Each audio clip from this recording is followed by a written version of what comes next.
with 55.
We are here at the Bud Walton Arena, where it is about as loud as a building could get. You're not entertained. The loudest arena to start a game I've ever been in. This is a hard place. You don't come here expecting to win. Let me tell you that. The name, the brand, the identity that he brings to a program that has a storied, rich tradition, an outstanding fan base in Fayetteville, Arkansas. Big recruits will follow and winning will follow. You go to Kentucky. What made you go to Kentucky? Coach Cal. I love Cal. I still talk to Cal to this day. You came in, you earned everything he made you work. Playing for Cal that relationship lasts forever. John Calipari gets to go to a proud program with Final Four national championship pedigree. With the first pick in the 2010 NBA draft, the Washington Wizards select John Wall. The New Orleans Hornets select Anthony Davis, Julius Randle, Keldon Johnson, Devin Booker, Jamal Murray, De'Aaron Fox, Bam Adebayo, Shai Gilgeous-Alexander, Karl Anthony Towns from the University. That's a program that is built to win. Arkansas needed an adrenaline jolt. John Calipari is going to give them that.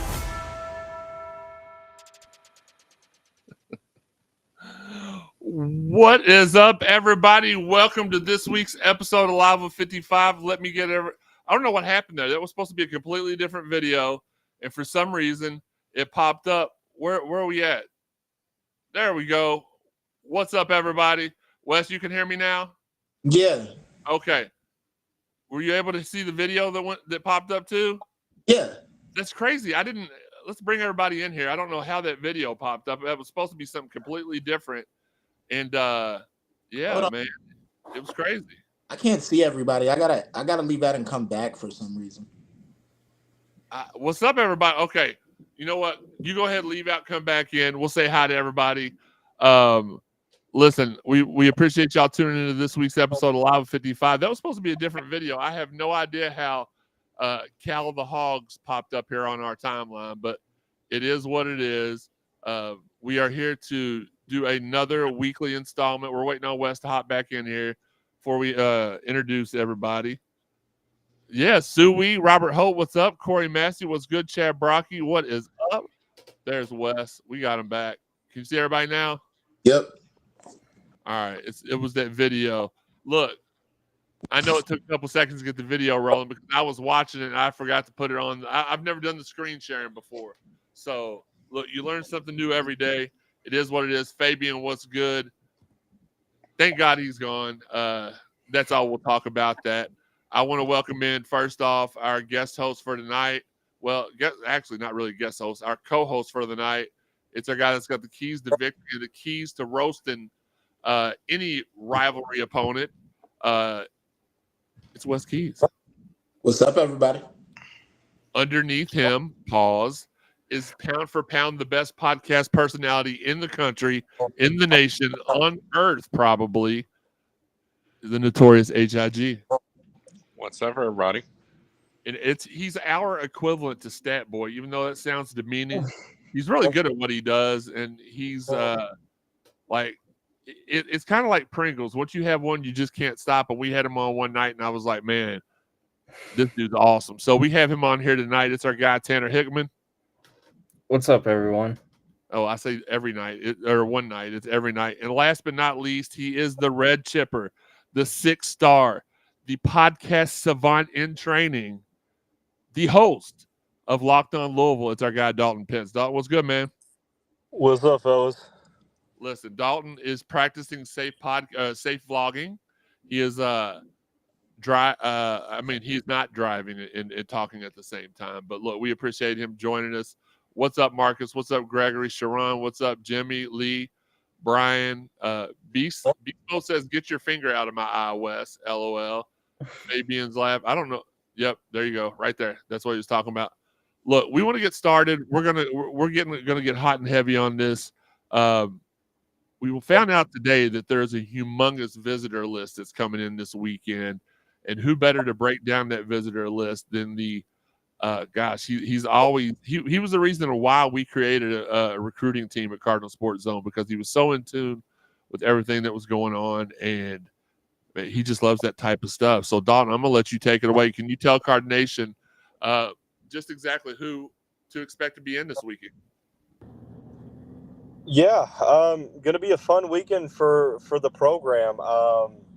It's been confirmed from a couple different people, most notably Ty Spalding of Rivals, that there's going to be a good amount of players, both commits, or two of the three, I should say. Rain Smith and James Scott will be on campus for the first time. You will also have some uncommitted guys. Nick Boyd from Florida Atlantic, who was a 10 points per game type guy, started for their Final Four team. You have Chris Youngblood from South Florida, their leading scorer, the co-player of the year in the American Athletic. And you also have Dante Maddox Jr., who is down seemingly to Louisville, Illinois, and Xavier. So three very solid quality guard options. But it's gonna be a fun weekend. Now, do you expect there to be anybody added? Because I kind of have a feeling there's going to be maybe one other guy added to the visitor list for this weekend. Have you heard anything to that effect? Personally, I have not. These things are so fluid, 55. I mean, you can schedule a player on campus in an hour if you wanted to. But at this point, I haven't really heard any names, really. I'm interested to see who Louisville looks at in terms of front court help. It wouldn't surprise me. No inside information, just truly intuition that Louisville could maybe add a big man for this weekend, just because they don't really have a starting caliber big man. So, but at this point, no inside info, but we know these things change like the wind. So, absolutely. That's just I hit up Pete Nocta Sunday morning and was like, "Hey, can I get the guest list for the spring game?" He's like, "It won't even be finalized until next Sunday." So we will have that exclusively for you here, either on Live with 55 when he gets it finalized, or that Sunday prior. We'll get it to you though as soon as we get it. But Atlanta in the house, says Walter Hell. What's up? Appreciate you, Walter. Always tuning in to everything we have. Let's just go over a couple of stats that we have from the guys that are visiting. Chris Youngblood, as you said, the guard from South Florida, 6'4", 218 pounds, from Tuscaloosa, Alabama. He averaged 15.3 points per game, 45% from the field, almost 46, 41% from three. We're going after some three-point shooters, guy. Averaged 2.5 rebounds and 2 assists. His notable performances: he scored 17 in a win versus Florida State, 23 in a win versus FAU, 17 in a loss versus UAB.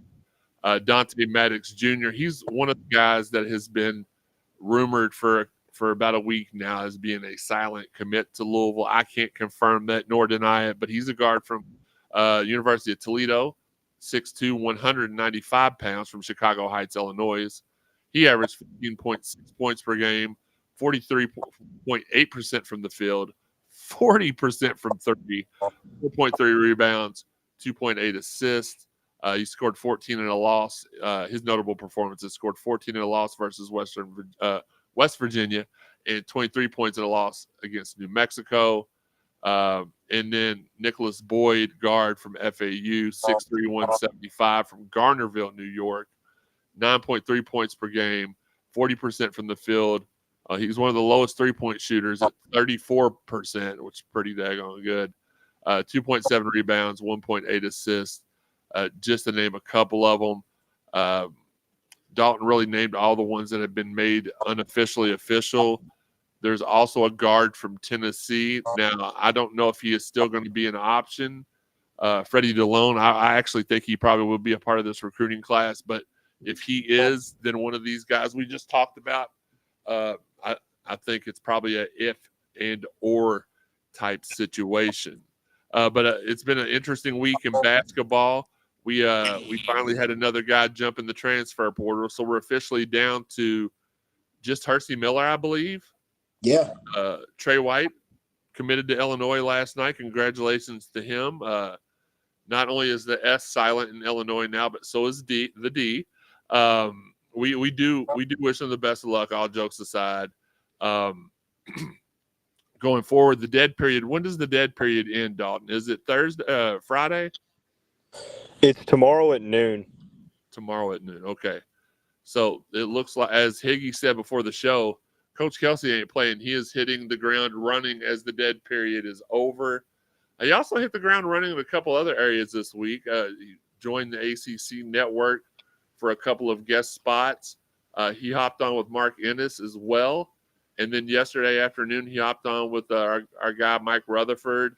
More visible, more audible, quite refreshing. Dalton, I'll go to you first, since this is kind of, we had you on here to talk basketball today, and we know you got stuff to do. Your opinion on why it's a little bit more refreshing that we're hearing, because we did hear a lot more from Kenny Payne at the very beginning than we did throughout his tenure here. What makes you think that this is going to be any different? And I just want to get your opinion on this than the first go around with Kenny. Well, I don't mean to talk, I don't mean to talk bad about the previous regime. I'm trying to really turn the page, but I think you bring up a very solid comparison to make. I think it's because a lot of fans, for whatever reason you want to claim it to be, whether it's his fault or not, whatever we were hearing most of the time never came to fruition. I mean, we heard things before he got hired, didn't happen. We heard things when he got hired, didn't happen. And year one, the roster was not great. Year two, really not that great either. Like I said, it is what it is, regardless of what you think. But the fact that Pat Kelsey has gone out and getting the two Charleston guys was solid. Don't get me wrong, but getting a guy like Terrence Edwards Jr., showing that you can, go out and say, hey, look, we're going to get a player that is by many to be believed a top 20 transfer, the Sun Belt Player of the Year. And I think it's just a matter of, seeing is believing. And if Kelsey can show that he can continue to build this roster the way it looks to be built, then the faith will continue. But I think that Edwards commitment really did wonders. Absolutely. And I think we're all waiting for the big splat. I know we've got a couple of conference players of the year in the mid-majors, but I think a guy like Brian McGlasson mentions Mark Mitchell from Duke. That would be, I don't think we have a shot at getting him, but that's the type of that's the caliber type of guy that I think our fan base would just get unhinged over. Like, we're already waiting, we're boiling up, we're bubbling up. Somebody of that caliber will just send this over the edge. Anthony Easton says, anybody else not really scared of Scott Drew getting that job? I say, bring it. No, I'm not really scared of him getting the job. I really, as you all know, I wasn't really one of the guys I wasn't all in on him for our job when it was rumored. There were other guys that I wanted, and I will, I just have to be humble and admittedly so. Pat Kelsey wasn't my first choice. He might not even been my fifth choice, but I think he was the right choice. And I'm excited to see what he can get going. I want to see him complete this class within the next couple of weeks. I'm really excited to see what he can do. Again, he can talk. We've talked about this before. Out of all the critique of a decent coach, he checks all the boxes, and the only one that remains to be checked is, can he translate his success from the lower levels to a higher level? Can he recruit the same way? And I think he's got off to a good start. recruiting wise. Let's go through a couple more of these comments. Bubba Fellas, says, I do have to pop out. I appreciate you all. Just wanted to hop in here, show some love, give a little bit of insight, but I just wanted to let y'all know so it wasn't sort of a rude exodus. No, it's even more rude to interrupt the host when they're talking. I'm just kidding, All right, buddy. never mind. No, we appreciate you, Dalton. Thanks. Locked on Louisville's Dalton Pence. What a diva. Think all those transfers are going to be board in Arkansas? Well, Bubba, there's nobody on Arkansas's roster right now. Nope. We have one more player on roster than Arkansas does. Bubba, I'm not reading that out to the public, but yes, for Sean, it is always the dead period. Oops, I accidentally said it. C. Miles says, doesn't our new assistant have connections with the Word of God? Where the UK? Yeah, we do. Worth a call. Beast Mode tries to tell a joke. KP's tenure, more like a 2-year. Ha ha ha. He's special. Babu says, I'd love to watch Underwood's reaction to Illinois when he sees Trey White playing deep. I've never seen those two words in the same sentence before. I'm sorry. Anthony Easton, I like the addition of Ronnie Hamilton to the staff. That's the one. And we'll talk about the staff additions here in a second. Let me go ahead really quick and give some shout-outs from Facebook. Charlie Fant, my guy. Appreciate you tuning in. Greg Anthony, Marcus Edelin, Tom Jeffries, John Reed. Whoops. Ray Riggle in the building. Appreciate all of you all joining us for this Tuesday night show. We're just having a good time talking about today's events, this week's events. Ronnie Hamilton is one that I would have loved to see come with Will Wade if he were going to be the coach. So to have him here anyway, I think that's a great move. Andrew Mudd says, I think Pat is best for us. He's got something to prove and fire in him, no doubt. Chad Brocky really likes this Maddox kid. I like that too. I like how the staff and strength coach is already in place. Yeah, that is nice. And Walter from Orlando, is Coach Kelsey looking at some international players for recruiting? I do know that what's up, Dexter? I do know that we have a coach on staff, and I'm trying to look this up really quick while we're talking. We do have a coach on staff that is an international recruiter, or did that guy sign? Maybe he's not been. One of the guys is an international recruiter. There was one that hasn't been named official yet, and that's what Kelsey brought up yesterday on Rutherford and also Jim Rome. But there is an international flavor that's coming, but he can't officially announce it yet. But there is a guy in his quote of when he talked about Ronnie Hamilton. He said we were down in other parts of the world going to FIBA and doing stuff like that, and Ronnie was everywhere we were. Yeah, every dark corner he was there. Yep. But they did make official today Brian Cloman, Ronnie Hamilton, Thomas Carr, all three assistant coaches. Eli Foy is not only the head strength and conditioning coach, but he has been named chief of staff. Not really sure what that means yet. Not sure we've had a chief of staff. But I'm interested to see what all this stuff means. I think it's going to be a really fun time here at the University of Louisville for our basketball program. Well, for all of our programs, but for men's basketball, we're entering a new. You've heard this term used a lot this weekend. If you're a wrestling fan, a new era, and it's definitely the Coach Kells era is upon us.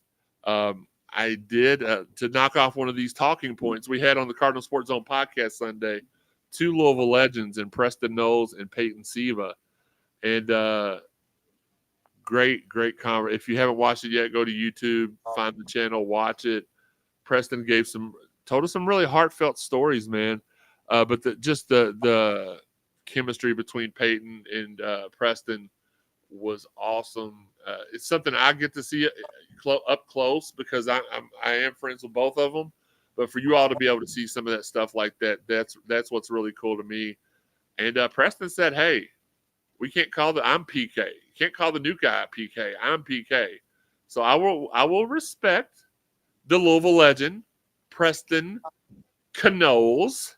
And I will not call Coach. I won't call him Coach PK. I will call him Coach Kells because that's just as easy. And plus, Preston's my friend, and he asked me not. He said, "Hey, I'm PK." So it is what it is. So we can mark that off the talking points for tonight. But yeah, go back and check it out. YouTube, Cardinal Sports Zone 55 is the ad. It's, as you can see at the bottom right-hand corner of the screen right now. Anthony Easton says it seems like Kelsey is putting an emphasis on shooting and good passers. I agree with that. Wes, I want to go to you. I want to go to you first. What has been your kind of really quick? Next topic, we're going to put together a wish list. I want y'all to give me 3 guys that are still out there that you have to have. Viewers, put them in the chat. I'll ask you that, each of you, all that after we get through. But for you, first off though, Wes, this week, how is this week kind of hit as far as seeing the coach being more talkative, seeing the guys we're going after? He's absolutely, like Higgy said, ready out the gates to hit the ground running. What has been your opinion of this week so far? You gotta love it, man. He's heavily involved with the media. Every day you're looking up and you see, oh, Pat Kelsey's jumping on here. Pat Kelsey's jumping on here. Pat Kelsey's gonna be here. Pat Kelsey's gonna be there. You see him with the field hockey team. You see him throwing out the first pitch at the baseball game. You see him everywhere. It's very fun to watch, seeing what he's doing on the recruiting trail. Like when they asked him yesterday about what do you think about the national championship game, his first answer was, oh, I'm on Zoom calls. I really wasn't watching. I was busy. I got stuff to do. He was putting in that work. Yeah, man. It's very fun to see, like, his energy. Like, he's definitely the guy for the job. I have no doubt. And you see, he's been here getting close to 2 weeks, and his staff is already in place. He's recruiting nonstop. He's engaging the fan base and the media nonstop. Like, he's making it look easy, man. He's doing what needs to be done right away. Yeah, and hopefully that transitions into on-the-court success. Yeah. Hey, what about your thoughts about this week? How has it kind of been for you to hear? Shout out to Hunter joining us on Facebook amongst the hundreds and hundreds on YouTube and Twitter. Appreciate all of y'all tuning in. That's crazy. It's been very refreshing to answer your question. Go. I wasn't done asking it, but go ahead. Yeah, it's been very refreshing. I think his best interview this week, I'll be honest with you guys, was the Jeff Rome interview. Just getting to see a personal side of him that we haven't seen so far out of Pat Kelsey, and getting to see his upbringings, and also too, like, what makes him tick, what makes stuff go on with him. But seeing he's an avid Bengals fan kind of hurts me a little bit, because I'm not a Cincinnati Bengals fan myself, being from the local area and stuff. But at the same time, just seeing him be happy where he's at and being more excited and doing hey, let's get recruits. It's more refreshing than anything else. Absolutely. And the best part of Higgy going in and out of signal right there is he was still just as audible as he normally is with the microphone on. Higgy's been jumping in them spaces, man, talking to everybody. It's crazy. I heard him actually. It sounded good too, man. Sounded good. Let's go back to all the years of practice with you now. Please don't blame that on me. Our guy Paul from Mossy Oak. What up, crew? We are talking. I'm reading off the text from the Mossy Oak Properties Heart Realty chat line as we speak. Our guy Hunter Smith said, "Well said, Higgy. Look, it's getting better. I promise. It's only been 6 years." Anthony Easton says, "Plus, he sounds like he expects to win right away." I'm reading it when I can put it on the screen for you. Hasn't sounded like this is a rebuild to him, even though it is. Seems very confident. I agree with that 100%. What about you, Tanner? For me, I've enjoyed it. I've enjoyed all the interviews and such, but just researching like all the transfer targets, it's kind of fun because when you watch their games and their breakdowns and stuff, you can kind of start to see what their role might be here. And it's almost like a puzzle piece. So being able to put those pieces together is probably the most interesting thing about this past week. But I think the dead period is weird because didn't it last like only a week or two. Yeah, it was just really short. I don't know why. It's just weird to me, but it's whatever. But no, I'm excited for noon tomorrow. Once the dead period's up. Do you think we get? I'm gonna take the little jokes off the bottom of the screen. Do you think we get some instant commits tomorrow? Oh, that's a good question. I'm not sure. Maybe like I know he hasn't played a lot, but I do like the Tennessee guard a lot. Freddie DeLone? Yeah, I mean, the two guards ahead of him were pretty seasoned, and with Zakai Ziegler and Santiago Vescovi. But I think I think he'll be like our not our go-to scorer, but he'll be like our scorer type. But I think once the other guys get to campus for their official visits is when they'll commit. But it would be pretty cool to start off tomorrow with a few commits. I'll say that. It would be really nice if DeLone and Maddox popped in at about 1 p.m.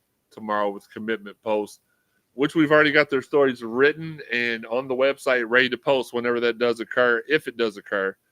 I'm by no means promising you that's going to happen, but Red State says probably Friday before any commits can be official. Look, I'm just in that mode, man. I'm ready for this NCAA football game to come back because everybody remembers when you used to every once in a while you got that instant commit. You didn't have to recruit them the whole year, and you got really excited about it. So that's what I'm kind of hoping for. But the rumor's been that we've had a couple of guys in the chamber ready to pop, or may have already silently committed prior to the dead period starting. So it is what it is. B says, LOL, get Sean a date. Yeah, we've been trying to get Sean a date forever. Anthony wants to know, do we have a good chance with Youngblood? I assume anybody that's coming to campus for a visit, we've got a good shot at. I agree. I haven't seen anything to the contrary. Really quick, I want to go ahead because somebody pointed out about how much better the lighting was in here. That's because my buddy Jake, if you have any electric work that needs to be done, this dude can pretty much do anything. He does. He's really, really good. Y'all know I don't let nobody in my house that I don't trust.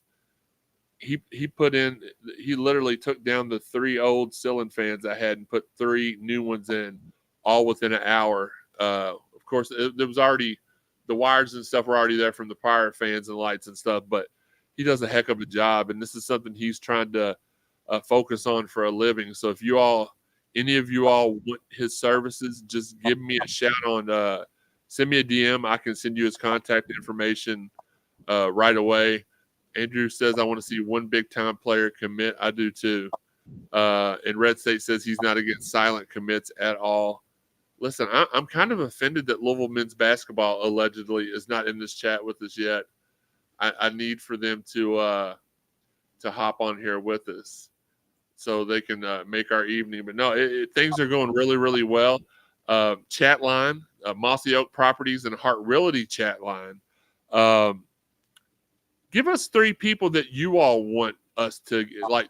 If you get 3, if Coach Kelsey's like, look, this is a big stinking deal, I'm going to let you pick 3 players. I want everybody to give me 3 players that they would draft to their team. And I'm going to go, let's see, Hunter says, I'm proud of Higgies for taking his health seriously and getting that walk in. He was just listen, his DoorDash order just got there, so he was walking out to grab it. All these mid-majors are going to walk into the Yum like the team from Hoosiers. Yeah, I'm sure they'll be overwhelmed at first. It is a big site. Andrew Mudd says, like a program-changing commitment. We got this money. Let's get somebody a freaking big bag or a bag. Yes. C. Miles once. Oh, there we go. Allegedly. Here in the chat, Louisville men's basketball. Worthy, allegedly. C. Miles wants the big from Arizona. That's one I've had my mind, had my head on. C. Miles wants the arrow from that team we don't talk about. All right, so we're gonna. All right, so look, the chat line's doing their part. So of course, since he's not in the frame, I was gonna go to Higgy first. But Tanner, I want you to give me your first 3 draft picks, and it can be guys we've already mentioned, or guys we've not mentioned at all. Yeah, so for me, I would like Freddie Delone. I think he's based off the highlights I saw. I know they're just highlights, but he seems like he can has every tool in his bag to be able to get around people and score at will. And I would also like Nick Boyd Jr. I like how he operates out of the pick and roll, or at least how he did operate out of the pick and roll at Florida Atlantic. I was watching some of his highlights, and he looks like he doesn't look like a score first point guard. He looks more like a pass first point guard, and I think that's what we need if we're gonna surround him with shooters like that, and a lob threat at the center spot. So I think he would be a really good fit. And one guy that we haven't mentioned that I don't think we're getting, or we may not even be looking at, is Bay Fall out of Arkansas. He's a 6'11" center. He was a freshman from Dakar, Senegal. And I think he could be a really good rim protector with some development. But yeah, those are my 3 that I would like. Well, here's some big news that just hit the wires, and thankfully this person at 247 High School Hoops always tags me.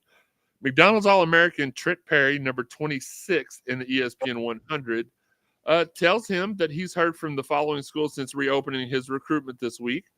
Louisville is one of them. Perry is a skilled guard who plays with great poise and feel for the game. A knockdown three-point shooter who can fill it up from all levels. Louisville has been in contact with him. So that would be huge. I think where was he committed to before? Was it Syracuse? Oh, so, yeah. Okay. Yeah. I think that would be a good one. He didn't like the must bus. I guess not. I guess yeah, I don't know. But I think it's good to have transfers, but I would also like to continue to inject some elite high school talent in as well. That was going to be my next question. So hold on tight to that for a second, okay. Tanner. Wes, who are your 3 draft picks? If Coach Kelsey's giving you the reins for 3 picks, who are your 3 picks? Right now, from the guys I've seen, I would say Javon Small from Oklahoma State. Even though they're basically all guards.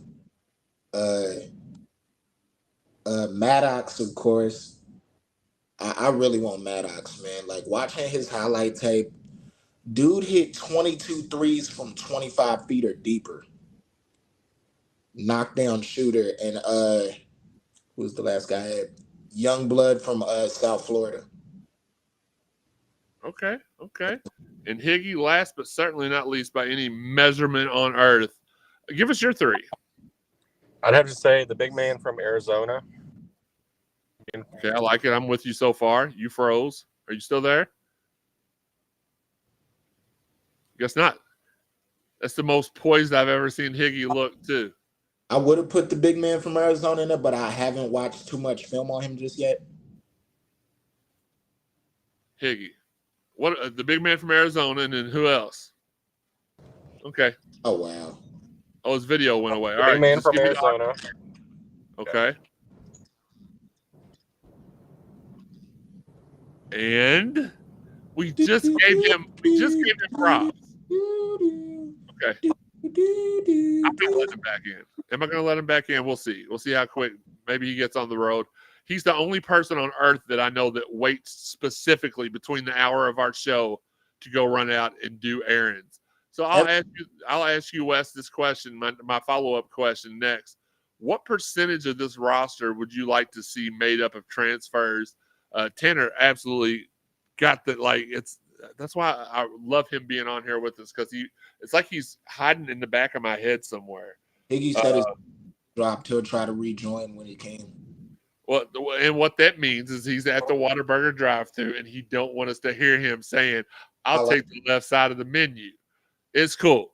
we'll be here for you, bro. Whenever you decide to come back.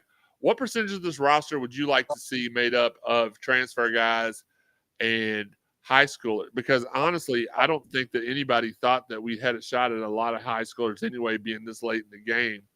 Do you think that do you think that out of the 12 spots we get 2 high schoolers, or what's your breakdown? I'd say probably, because we still have 10 scholarships, right? I think 12. 12 because we got Rain, we got James Scott, and we got Terrence Edwards, and Hersey's walk-on. So, yeah, I say probably 80-20. Like you said, probably like 2 high school kids maybe. I say this first roster is going to be built mainly off of transfers, and then you go back to high school for the next class, but even then still get you a good amount of transfers. Man, it looks like we might be able to sneak in and grab a couple of, with all these places getting new coaches like USC and Arkansas and the Smurf turds down the road. We might be able to sneak in a couple more than we thought we were initially going to get. Tanner, what about you? Yeah, I think I'm with Wes. It fluctuates for me though, because I feel like I'm of the belief that you don't want to like paint yourself into a corner and go too heavy one way or too heavy the other way, because we saw what happened this past season with teams that went like all in on transfer heavy teams. They were kind of just not good, and then like UCLA went with a bunch of freshmen to support some of their returning players, and they weren't good either. So I think you need a good balance. But I would take like maybe 2 to 3 like elite freshmen, because I mean you are still Louisville basketball and you play in an NBA arena and have NBA facilities, so that's a pretty good sell for elite freshmen, I would say. But I think once our system gets shown on TV, it will be sellable to both recruits and transfers. Wes? Yeah, and plus you want to get a few high school guys in here for the matter of, so you have players who will know your system next year once all the transfers leave. Yeah, I would say too, like I think there's a couple of kids that are playing like out of state right now for like prep schools that are really good. Like I think Caden Magwood from Oak Hill is really good. I would love to have him. Jasper Johnson's another one too. I'd love to have. Who was long believed to be a UK lean, and that was only because of the connection with Cal. So who knows? We had an in with him. The witch is dead. The witch is dead. I had to do that real quick. Sorry. Listen, but let's not forget though, NC State had a complete starting 5 of transfers. So, right. There are your once in a, your anomalies there. Let's go to the chat line really quick before we hit up everything else on the shot sheet here. Again, if you need an electrician, listen, I pretty much know people that do everything. So if you ever need a hookup, hit me up and let me know. But my guy Jake he's looking to make this a full-time job. He's been I don't want it to sound like I'm uppity, but he's been my handyman. I'm good with computers. I'm good with electronics. I've never really known how to fix up a house or anything like that. He's been doing this for me for about 5-6 years now. So trust the guy. Let me know if you need be put in contact with him. But C Miles says Thiero from the school I'm not going to say. Our guy Scott from Twitter says John L. Davis, Carter Knox, Dante Maddox. I don't think there's any shot at Carter, but I told you all you could draft him, so there's no wrong answers. C Miles says, and another power forward. Brian Davis wants the forward Trey Townsend from Oakland. I wouldn't hate that. Red State says Raynaud. Anthony says Ballo. Brian is again saying the Oakland forward. Okay. Nick Campbell from Twitter. Our guy Nick. Maddox Youngblood, the big kid that was committed to, I guess, the Quaintance kid. I'm not going to say that name. Or the Arizona big. I already gave them enough. I never thought I would ever start a show off with a troll video. Because I'm not really that type of guy anyway. But I had a couple people. I had one guy really encourage me to do it. And you may hear, I'm not going to say his name, but you might hear him Monday through Friday from 10 to noon on 93.9 The Ville, who kind of encouraged me to do that. I did. Let's see. Allie. Nope. Can't put that up there. Mario Williams from Drexler, the Croatian from College of Charleston, and Thiero from the blank hole down 64. Gotcha. Brian McGlasson says Mitchell, Boswell, and Quaintance. That's a good trifecta there. And we do have a connection with the Quaintance kid. Maddox and Bradshaw, says Brian. Oh, okay. Davis from FAU from Walter. From Orlando Walter. We're going to call him Orlando Walter. I love Mark Mitchell's game. I really wish we could get him. Chad Brocky says it's okay that they're all guards west. We've had our shortage of those lately. It's understandable. That's fair. Jonathan Collins says hi. Hello, Jonathan Collins. Scott from Twitter says, does the big man from Arizona have a name? I'm sure he does. I don't know what it is, but I did see that he was available now. Anthony would really like to get Maddox and Youngblood to pair with Terrence Edwards. That would be a darn good start to a roster. Forward Mason Gillis from Purdue is in the portal. Shoots 46% from three. If we get all these 3-point shooters, I'm all for it. Louisville men's basketball allegedly says, Higgy, can't you see how much your words mean to me? For sure. Brent Kaufman says we need Trent Noah. That's a kid that I would love to flip because he's a home state kid. He's a great baller. I've actually got to see him play in person. Amazing talent there. Robert Holt says this year transfers are obviously a must. In the future, I'd like to see a 50-50 mix. For sure. Dexter Gooch says Jaden Quaintance. If you don't go with Cal, Dante Maddox, and then Quarter Ballo. Is that it? Okay, that's an interesting name. I like it. Coach Kelsey really has to go heavy on transfers his first year to be competitive in the ACC. C. Miles gives us a great. He's not this year though, is he? He's next year. He's like, either 25 or 26. I think he's 25. Yeah, I think he's in the future. Magwood wants a Louisville offer, said so on Twitter. That's the kid that played at Western High School, correct? And then went to Oak Hill. Yep. Man, we had an Oak Hill connection here. Not here anymore. Allie Jackson, who's the kid from Georgia Southern, from Mel. I don't know that. I saw him earlier. I forgot his name. I should have wrote it down. With NIL, I'm conflicted on this now. Do you take a top 25 center out of high school, or do you take the center from Arizona or Stanford out of the portal? It'll cost you about the same in NIL. If it was me, I'm taking the guy that's already been through it, not the guy that has to learn it. That's just me. Beast Mode wants to know, does he do bathroom remodels and windows? I'll find out. Send me a message. And Brian Davis says, are you talking about Steve Bummage? Well, I wouldn't say that. That's my guy. Shout out to our guys, Amore Barker and Justin Saforo, joining us on Facebook. Appreciate those guys. Fabian. So there was I didn't get to give my three, but so the kid from Arizona was one of them. Youngblood was the second, and Dre Davis. Bring Dre Davis back home would have been my third one. So me and Fabian almost right there in tune there, in sync, if you will. He wants Dre Davis, Youngblood, and Maddox. C. Miles says, I worked with Magwood's pops. He loves Louisville. Red State says some of these transfers will only be sophomores too, so there will be players who know the system down the road. Tyron Moore is the guard from Georgia Southern that played at Mel via Stat Guy. I'm not going to call him Stat Boy because that's kind of offensive. Stat Guy, Tanner Hickman in the building with us, and we appreciate all those things because then I get to look smart, and unless I mention it, y'all don't know that it's something that he fed me. So, but I don't like to not give credit, so that's what we're doing here. Eventful week in basketball here. Even more eventful week coming up next week.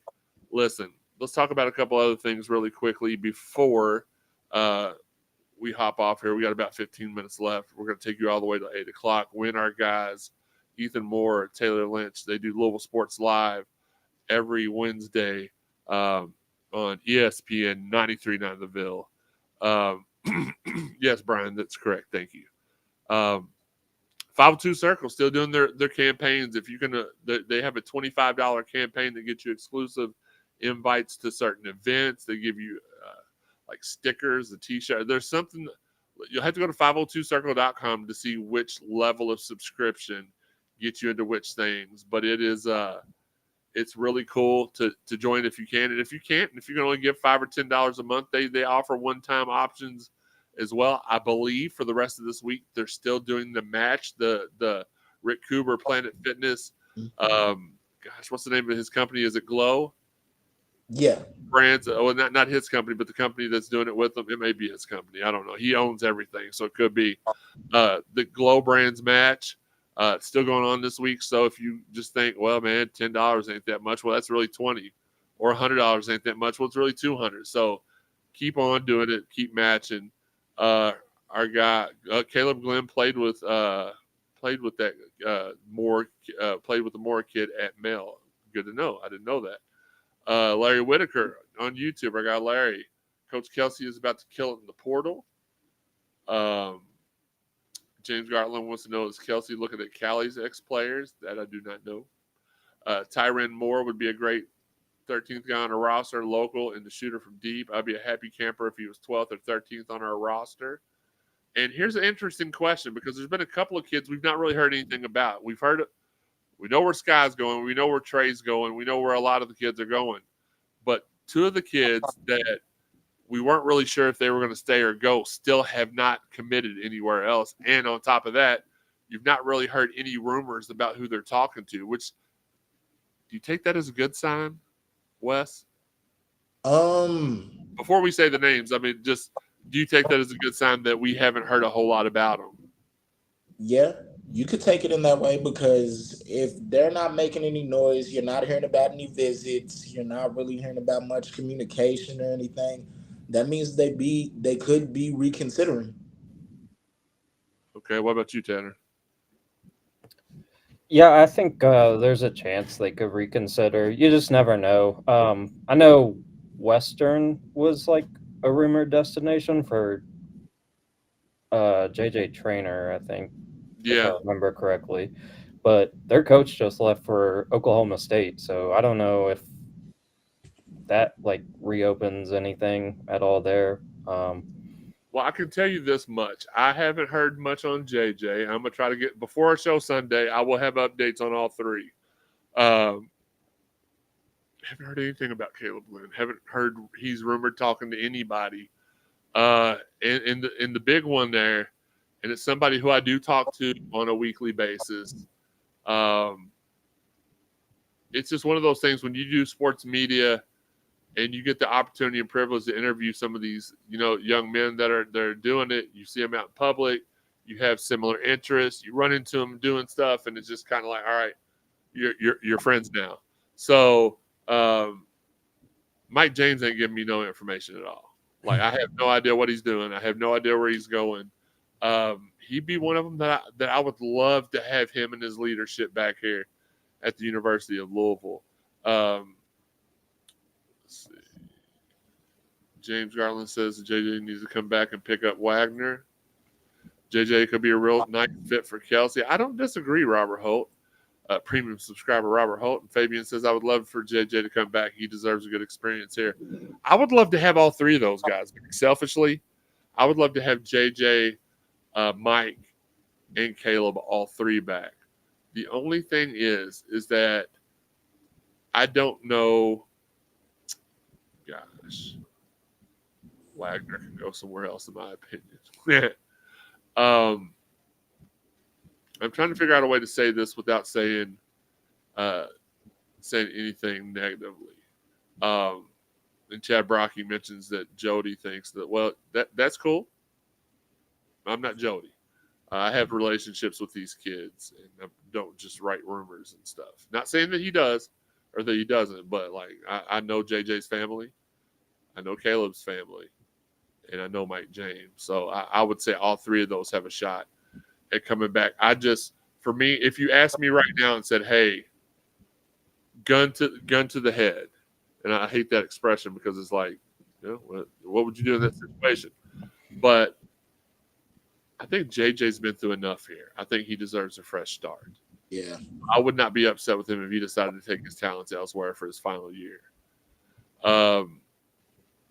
Caleb, I think Caleb is a kid that you've seen at the end of the year, he started to develop into a great sixth man, right?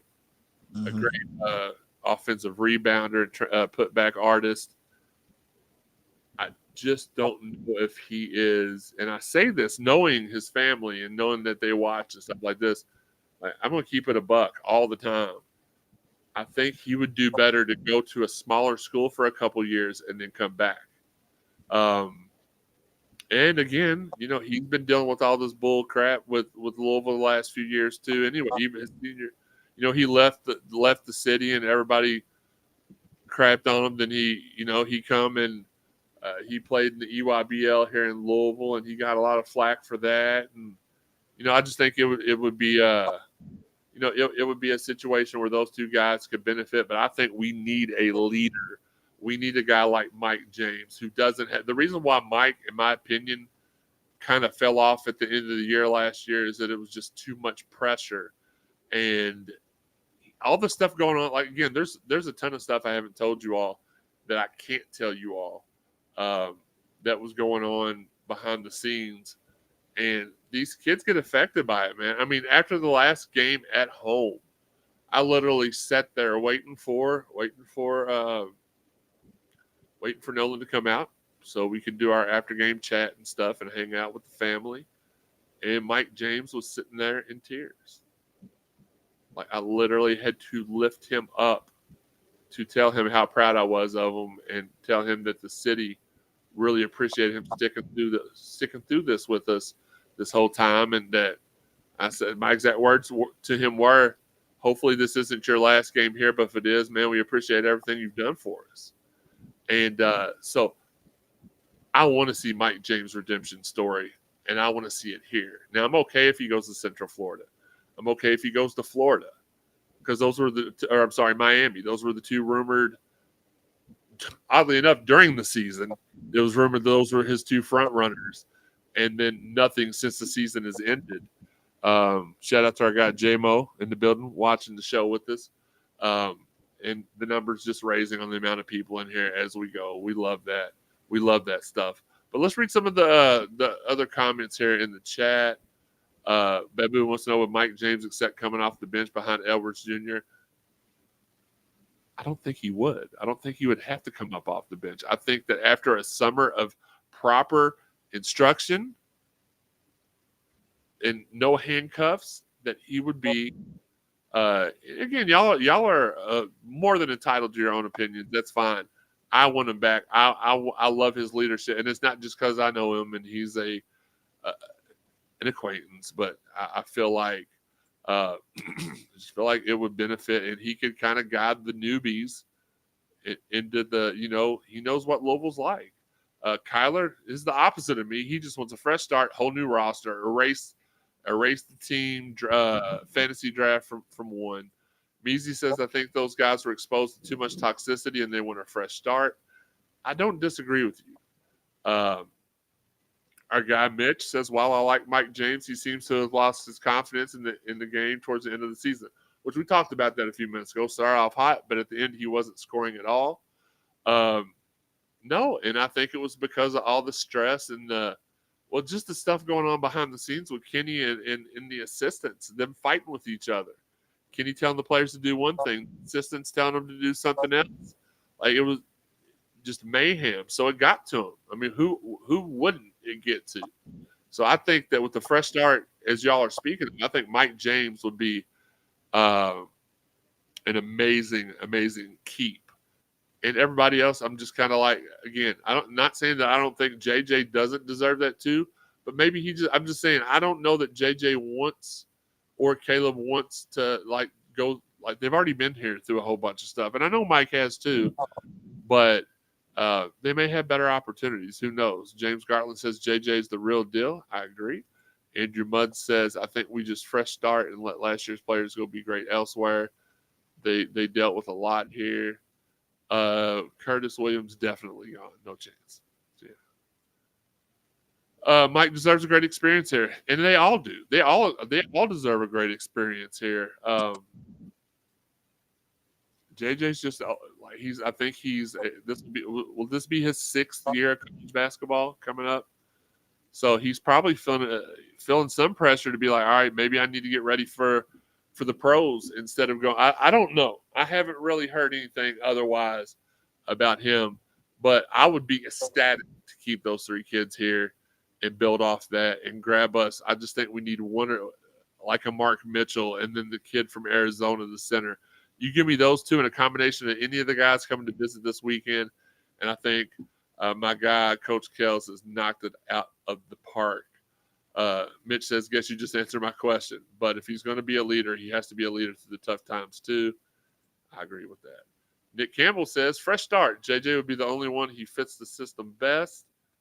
And Babu says, I love what Coach Kelsey's doing. He has taken the best players from the smaller schools, but the key, these are all winning teams they're coming from. They know what winning feels like. Amazing way to put that there. I'd love to have Mike back. Would love him and JJ to experience a packed house if we get one next year. Says Chad Brocky. Let's throw it up there. Absolutely. I would love for them all to be able to. If you told me out of those 3 guys, you got to keep one. I've been impressed with all the kids you reached out to also. Let's click on that. He definitely needs to experience the real Louisville Cardinals, says Larry. And great point here by Brad. JJ wouldn't count against anyone's scholarships, being that it would be his COVID year, correct? I'm not sure. Listen, I know a lot, but I don't know everything. So maybe not. But if you're asking me what I think is going to happen, I hope Mike stays. I think JJ moves on, and I really think Caleb's a coin flip. What does he want? He was one of the guys, I'll tell you this much. Every home game, he was the only guy that come out and talked to the kids in the crowd. He loved it here, loves it here. I don't know that, again, I know him the least out of the 3, but I really think that that's how those cards, no pun intended, are going to fall. Let me really quick, Wes, I'm going to ask you, and then after you, Tanner, while I send this text message, because I always try to get information while we're here on the show. What are your predictions for those 3 kids? I agree with you. I think Mike is probably the one that comes back because JJ, I don't think it's his 6th year. It might be. I feel like it's his 5th. Yeah, it's at least his 5th. Yeah, but yeah, and I just feel like Caleb, unless he can get in the gym and work on his jumper, but I think that's the only thing that doesn't make him a system fit because I feel like everybody who's not a big in the system is going to be able to shoot a 3, even though, because Caleb is 6'6", 6'7", and he's more of a bully around the basket, which you could use for a small ball if you want to, but I don't know if he comes back. And I think JJ's just ready to go. I really agree with that. I think he's ready to move on. All right, Tanner, what about you? I think out of all the fits, I think Mike fits the most because he was kind of like the go-to shooter, 3-point shooter. So I think he would do well in this system. I don't know if he stays though, especially if he has like an offer from Central Florida, which is in Orlando, which is his home, I believe. Yep. And if Florida's looking at him too, that's a pretty good program as well. It's Miami. I said Florida. Oh, Miami. Okay, yeah. Yeah, I'm not sure with Mike. I would love to have him back though. JJ, I think, is probably the most talented athlete out of the 3 of them. But he may just be ready for like a change of scenery because he's had to deal with so much since his freshman year was the COVID year. And And then after that, it's just been a mess ever since. Caleb, I could see coming back. I just don't actually know if he will or not. I do like the idea of like him being a small ball 4 or 5, though. I feel like that could be fun. But he would definitely have to develop his outside shot. But I think he does have the athletic ability to play in this system. It's just whether or not he wants to possibly be a role player or go somewhere else and sort of shine, I would say. For sure. Babu says it. I mean, I don't disagree with him. Glenn just feels like a pit bull Pat kind of guy. Pat Man, a.k.a. Project Pat, as some people are calling him. Marcus don't like that name, but who cares what he thinks, right? James Gartland says, love the new direction of the Cards. I believe we'll be back stronger and better. Shout out to David Adams that's tuned in via Facebook, and the little big brother Joe Wallman, watching, chilling. Nick Campbell says Mike will be behind these guys, and we are looking at, in my opinion, his shooting isn't like those guys. Mike's a slash. He's going to be the guy that he's first half Mike last year should have been all year Mike. And again, just stuff happened, and it is what it is. Measy says JJ almost moved on once. He won't give Louisville another chance. He should go be great elsewhere. Again, I'll have updates on all three of them for you all this Sunday at 2 p.m. on the Cardinal Sports Zone podcast. Right here where you're finding us now. Shout out to everybody in here checking this out. We are rounded. I said that we were only going to go to 8 o'clock. Got a couple more minutes, and then we'll hop off here. Brian wants to know which one out of the three is less likely to have his shoe come off during practice. That's who I want. Okay. Allie Jack says Brian, Caleb. Oh, okay. Caleb's the one least likely. Who knows? Look, we're going to wrap this up really quick. But first off, before we get off here, I want to go ahead and once again give a shout out to the 502 Circle. Go to 502circle.com. If you do a monthly plan, do the monthly plan. If you do a one-time, do the one-time. But till the end of the week, they're doing the match.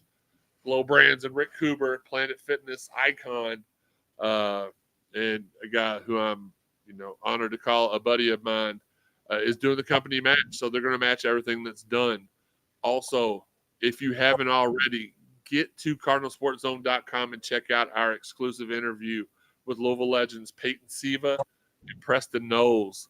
They had a great time from the jump, from the very beginning. I didn't tell Preston Peyton was coming on. And the very second I added Peyton to it, they were going at it, and it was amazing. Amazing to hear. Red State says, I hope we can lock Maddox up while he's here. I think Maddox is, in my opinion, Maddox is already locked up. Wes glitched. Are you there, Wes? Yeah, I'm here. Okay, Tanner, does he look frozen to you too, or is it just me? No, he's moving. I was going to say. Well, you're glitched on my side. It's almost like Bray Wyatt has tapped into your screen somehow. Beast Mode says, however, whoever wants to play fast and give hustle, let me pop you out real quick, Wes, and pop you back in. There you go. That better? Yeah. Okay. So just been a glitch. Hi, Teresa. Teresa's home from work early. You don't get any more screen time. Get out of here. Babu says, heard 502 matches now over 800,000. Amazing job. Almost there for that full million match. Absolutely. And last but not least, we promote stuff all the time. The Louisville live stream was a smashing success last night. We had on Penny Boone and Colin Lacey. Well, funny thing is we actually had 2 lives last night because Penny was doing a season ticket holder event when we started, and he didn't get to join us right off top. And then about halfway through the show, I was told to restart the live, and I restarted the live with both of them in there. They both gave a lot of great answers. They answered all y'all's questions, all of my questions. We will have Wes Brocky says hello, Teresa. Chad Brocky says, I think Maddox and DeLone are commits. That's been the rumor that everybody's been spreading around. Listen, as you all know, these days, rumor is fact until it's not any longer. So saw one guy said that. Trilly Donovan can fart, and everybody is like on Twitter saying, "Oh man, Trilly just farted. That must mean something." Tell Gracie I said hello. So you just because he's normally spot on for everybody else, but for the Louisville stuff, he normally misses 50% of the time. So I don't have anything against him. I like him. I think he's a good dude. So it is what it is. Let's get to our last little part because again, we got our guys Taylor and Ethan live right now on ESPN 93.9 The Ville doing Louisville Sports Live. Cannot end the show without talking about WrestleMania. Wes, I know you're a big wrestling fan. Tanner, I know you're not really too much on the wrestling, so it's meh. But what a historic WrestleMania weekend. Over 201,000 people in attendance for the events of this weekend at Lincoln Financial. It's crazy. Then you had more history for the first time ever. Both heavyweight titles changed hands on Sunday night of the show for the first time in history.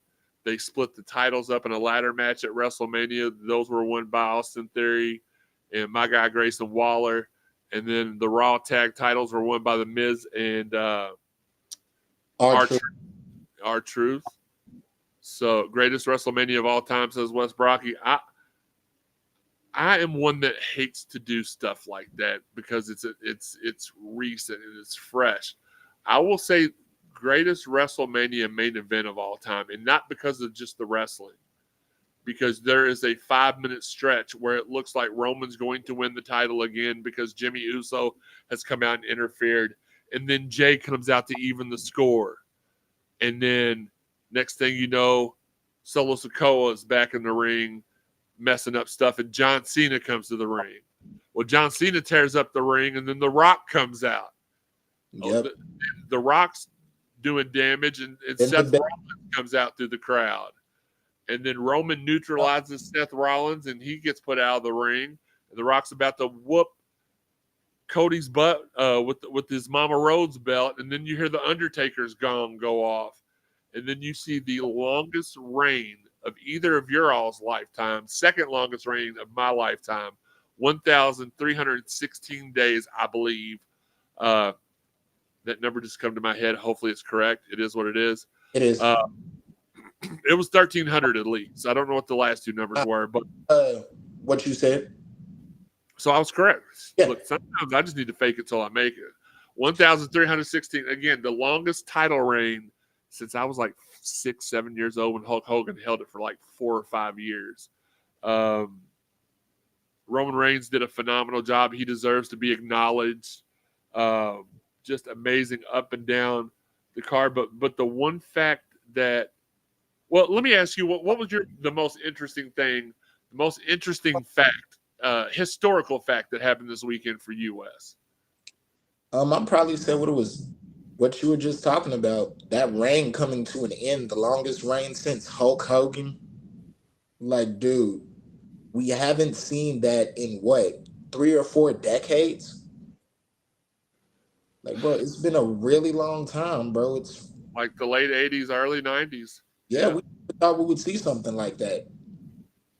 And the fact that it came to an end, and the way it came to an end with, like you said, that stretch was just perfect. Everything it made a good match a classic match. That was one of the most unreal stretches.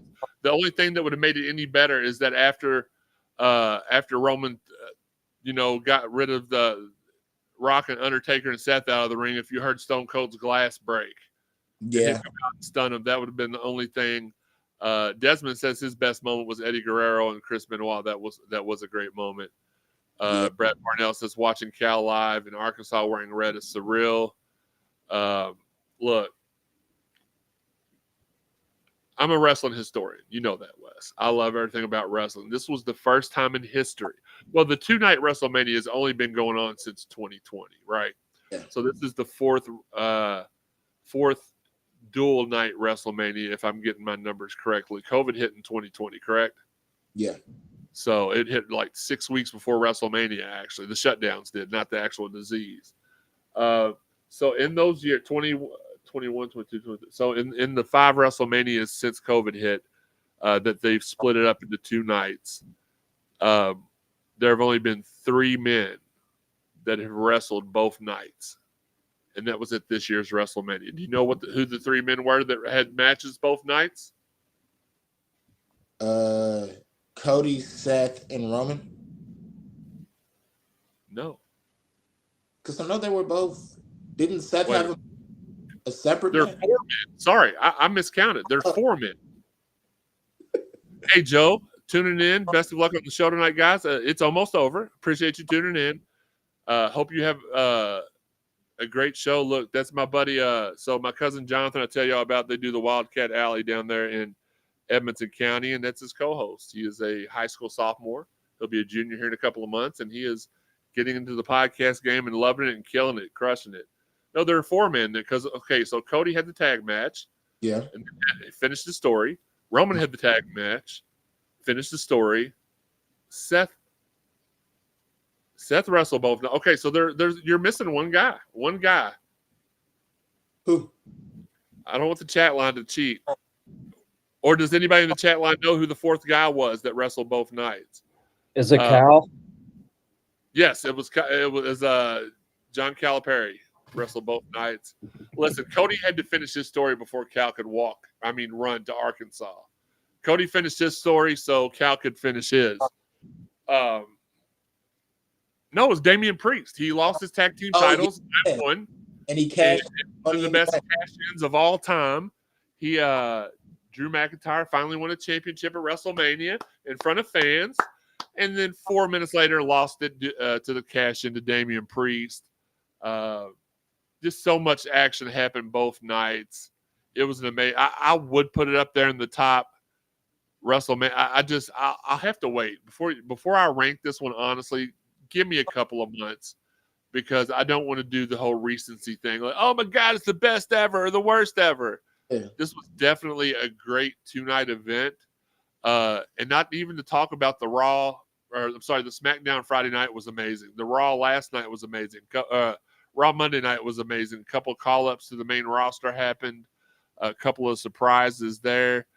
We anticipate some surprise returns this Friday. There were some teases Monday for Bray Wyatt's brother and his new faction coming to WWE. Don't know if that'll be on Raw or SmackDown, but just a great – probably if you're a wrestling fan, and who could forget NXT Stand and Deliver Saturday morning, their WrestleMania for WWE's developmental program, which in the main event showed Trick Williams finally, the little brother beating Big Brother and Carmelo Hayes, which has been it's been a battle that's been going on, and it goes on in everybody's life. When you have a big brother and a younger brother, the little brother always wants to beat the big brother. And finally, little brother beat Big Brother, and I assume that Carmelo Hayes will probably be called up to SmackDown this week. We'll see him there. That's normally how they do stuff like that in NXT. Just like with Braun Breaker, he got called up to SmackDown. He lost his tag team title last night on NXT. But look, I know y'all are here for the Louisville stuff mainly, but the Live with 55 is a show. We talk about Louisville stuff. We talk about wrestling. We talk about everyday stuff, and we appreciate all your all's time joining in here with us. Wes Brocky said he could watch it 10 times. I have rewatched that. Let me go ahead and put his comment up there because what's it on? Because I would like to. I don't think I had the channel for it. It's on Peacock. Oh, okay. Yeah. I have watched the last 5 minutes of that match 10 times at least so far. And here's something a lot of people didn't know, because me and Joey and Teresa watched night 2. Actually, my guy Wes come over and watched a little bit of it and then went home. Wes Brocky, not you, Wes. I know. I wish you would have been over there for the whole weekend. It was pretty fun.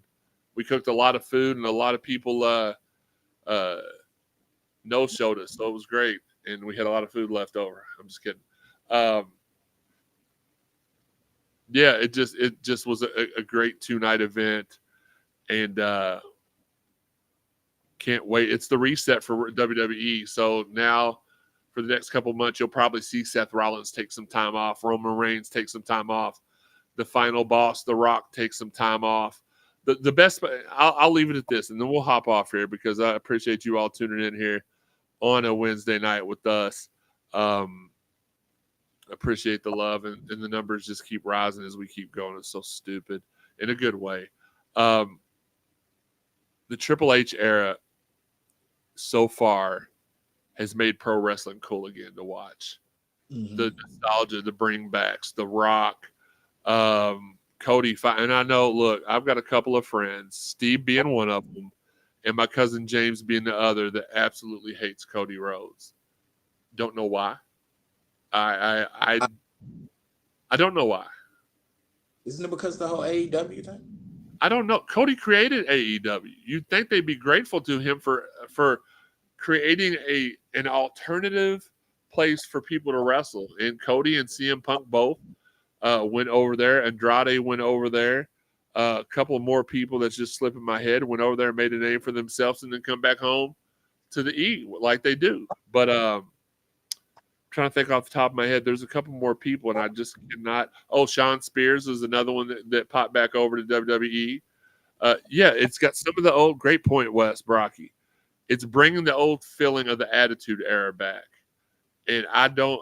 With Vince being completely out of the picture now, and this completely being Triple H's call, you kind of saw it. You kind of got excited. SummerSlam in Nashville. That was Triple H's first pay-per-view he was in charge of. Co in charge of with Vince, and he brought back Bayley and Io and Dakota, and it was probably one of the best SummerSlams. And in the main event, that's when Brock Lesnar and Roman fought, and Brock drove a tractor to the ring and turned the ring over. It was just so that's what you're going to see. And with Raw going to Netflix in January, expect all the gloves to come off. Expect it to become an even better product than it is now. And I'm so excited. Again, I could talk about wrestling all day long. As you all can see, I like wrestling a little bit as much as I do Louisville and Dawson. Just me, 55. In the 502 circle, you can see them right there. I don't know how I got the thumb placement perfectly there, but 502circle.com. Again, one last time, Louisville live stream with Colin Lacey and Penny Boone will be up probably on Friday at cardinalsportzone.com. Check that out there, and check out, we got it pinned to the top of the page, the Cardinal Sports Zone podcast with Preston Knowles and Peyton Siva. It's going to be a great time, and I'm going to get Peyton to come on the show by himself here really, really soon. I've been working on him. I've been going up to work out with him a couple days a week the last 3 weeks, and I think when I go Friday, I'm going to talk him into coming on the show solo. So that way we can get, because Peyton's not just like, oh, it's a former Louisville basketball player. Peyton's an awesome dude. He's one of the people that I'm so thankful that, I know y'all hear me say this all the time, and some of y'all are like, man, you flex too much. It's not a flex. I've been afforded certain privileges from doing what I do, and meeting him was one of them. And, we just happened to, become friends, and that's cool and all, but great person. We give you the shirt off your back, shirt off his back too.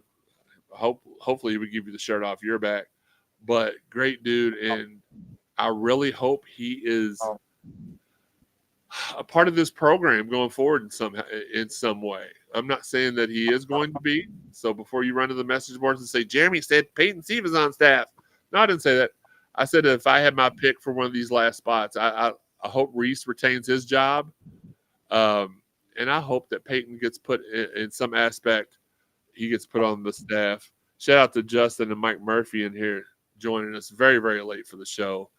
But yeah, that's what we have going on. That's another successful episode of Live. I was about to say the Louisville live stream, Live of 55. Tanner, give us your last thoughts real quick, buddy. Not like last thoughts in life, but last for the show. I guess now that the season's over, it'll be interesting to see what other jobs open up, and I think the transfer portal is going to be crazy, like it always is. And I think once the team down the road names a coach, it'll be interesting to see the domino effect of it because I think a lot of Power 5 jobs will open up because of that. And maybe we can poach a few players from those other schools. So yeah, just keep your eye out and get ready for spring game too.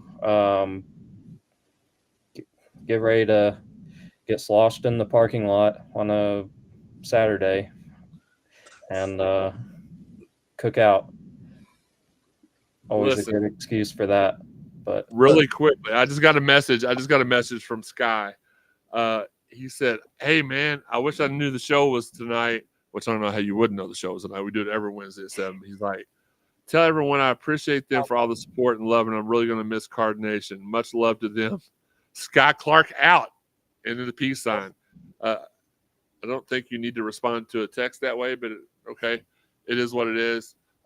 Yes, it was a great show with Lacey and Boone after we got over the learning curve. The issues we had last night with the Louisville live stream was not my error. It wasn't the kids' error. We were just having some issues with the software. So once we got out and got back in and everything was fine. My final words for tonight are this. I have seen a pattern of hatefulness and negativity online. And I know how easy it is to get caught up in that because I too have been at fault at piling on somebody that didn't deserve it. And I've apologized for that in the past. And I mean, people make mistakes. Everybody makes mistakes and stuff like that. But it costs exactly 0 cents to be nice to people and be kind. Very significant milestone for me tomorrow. It was 1 year ago tomorrow morning at about 10 o'clock in the morning that I was released from the hospital. And I know y'all are tired of hearing about the hospital. Trust me, you won't hear about it more. The first year is I'm not going to be sitting here like, man, this is the 1 year and a half anniversary of when I got out of the. No. It has went by really, really fast and slow at the same time. I still remember the day before I got released. I woke up that morning excited because I was like, man, I only got to go to sleep and wake up one more time before I get out of here. And then the mass shooting happened downtown about a block away from where I was staying in the hospital, which made me sad again. But then I couldn't go to sleep that night. And it was mostly because of sadness. But then there was a part of it that was like, you've been in here for 4 months and you get to go home and sleep in your bed next to your wife. Sean will explain what a wife is later. It's like somebody that you get married to and you get to feel their warmth all night long. And I get to be with my family in my house, and it was just amazing. God is good. You're right, Justin. So if you don't see much out of me tomorrow, don't be worried. It's just me reflecting, me decompressing. I will one last point, and then we're going to hop off here. I'm not really sure of the schedule the next few weeks. We're going to try to keep everything on schedule. Me and my wife are going to be heading on vacation for a few days at the end of the month. I'm going to bring, I'm addicted to this stuff. I almost said a bad word. So I'll take my stuff with me and we'll still do the shows while I'm on vacation. But just in case something happens, just remember, subscribe to the notifications on Facebook, on Twitter, on YouTube. And I do want to give one final shout out. I did have somebody hit me up and where's it at? It's our guy, Saucy. I think it's Saucy Cam on Twitter. I could be incorrect. But they have a YouTube channel. It's called Louisville Sports Talk. They just started it up. One thing we do, Wes, you know this because I did this with you when you first started. And I've done this with Tanner. We try to promote all podcasts, no matter whether there's 12 followers, whether you've got 12,000 followers, whether you really only have 300 followers and you bought 1,000 followers, no matter which realm you follow under there. We support you and we'll do whatever we can to get the word out. So the name of this YouTube channel is Louisville Sports Talk. The email says, and that's one good reason why I had this email in the bottom corner, because people read it and they send you social media is very toxic. Absolutely. They send you stuff. So here in the bottom left-hand corner, you see for sponsorship opportunities. So this wasn't for a sponsorship opportunity, but it was an email. I just recently got started creating content for Louisville on my own. I would love the opportunity to collaborate or even have a shout out. Appreciate any criticism or tips. Yeah, man, for sure. I'll check it out after the show. I'll get to you. We'll all look at it and see if we have any tips or ideas and stuff. We just love doing this stuff, man. And we're so lucky to be able to do this for a hobby. And listen, we'd love to be able to build this into something to where it wouldn't just be a hobby. It could be a part-time job for us. And that's a goal. We're gonna try to build that up. We just started the YouTube channel about a year ago, Wes? Yeah. I think it was about a year ago. We had one before during the Sugar Bowl and the national championship era, and then we just stopped putting videos up because our YouTube guy just stopped. Don't know why we stopped doing content, but we restarted it up here right around the same time that KP got here, and it's been rolling ever since. We're up to about, I think, 1,600 subscribers on YouTube, and we're looking for more. Y'all help us out. We can upgrade our equipment. We can get beautiful new lighting in the studio, and I can take my dudes out here for a meal every once in a while, which I do now. I haven't got to do with Tanner yet, but we'll figure something out with that. But look, already talked way too long. It's 8:26. We appreciate all y'all's time. For Wes Keys, for Tanner Hickman, for the invisible Higgy that said he was coming back but never did, and for our guy Dalton Pence. This has been Live with 55, a subsidiary of the Cardinal Sports Zone Podcast Network. Hit that video, Sean. Sean's never here when I say that. We throw the mails and you take them home. When they ring the bells, you know that it's home. The bar is set, we setting the tone. If we set it, then set it in stone. Now sit in the seat and set up your phone. You in the Cardinal Sports Zone.